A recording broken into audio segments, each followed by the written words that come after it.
Salut, salut chers internautes, bienvenue encore à votre instant de coaching en ressources humaines.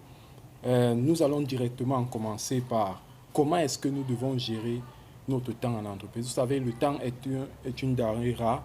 On dit souvent que le temps c'est de l'argent, mais je vais vous dire que le temps c'est plus que de l'argent parce que si on perd l'argent, on peut le retrouver, mais si on perd le temps, on ne pourra pas le retrouver. Voilà pourquoi il est important de connaître comment gérer son temps en entreprise pour être efficient ou efficace. Rappelons que lorsqu'on est efficient, lorsque les objectifs qui nous ont été donnés, on les accomplit pas, non proportionnellement au temps, mais moins que le temps qui nous a été alloué pour les accomplir. Et on est efficace lorsqu'on accomplit les objectifs qui nous ont été donnés à temps réel, au temps qu'on nous a donné. Par exemple, si en entreprise, votre supérieur hiérarchique vous dit « je veux un rapport dans 10 minutes », si peut-être il est 15h10, ça veut dire qu'à 15h20, vous lui remettez le rapport. Là, vous avez été efficace. S'il dit qu'il veut le rapport dans 10 minutes et que vous, vous lui remettez le rapport à 15h15, il dira que vous êtes efficient. Donc, ceci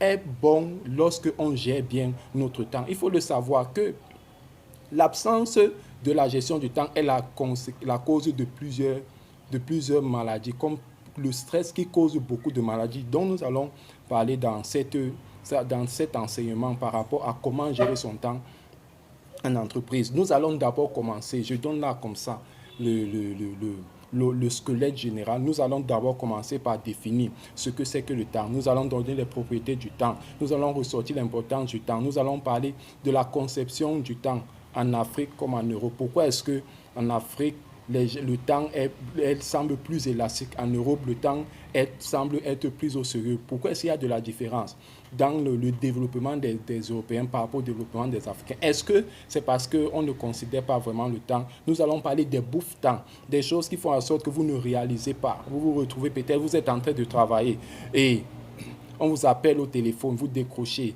vous vous retrouvez en train de causer avec les collègues aux heures de travail, vous vous retrouvez peut-être en train de surfer. Il y a beaucoup de bouffe-temps. Lorsque votre collègue vient vous rendre visite pendant l'heure de travail, comment vous devez faire pour essayer de lui dire que vraiment vous avez du travail? Quelles sont les stratégies et comment faire pour gérer, contourner ces bouffes-temps? Comment faire pour être efficace? Comment faire pour gérer le temps? Bon, aujourd'hui, nous allons directement commencer. Nous allons déjà définir ce que c'est que le temps. Vous savez, le temps, il y a plusieurs définitions, mais j'ai pris la définition la plus simple. Le temps, c'est la mesure d'une durée.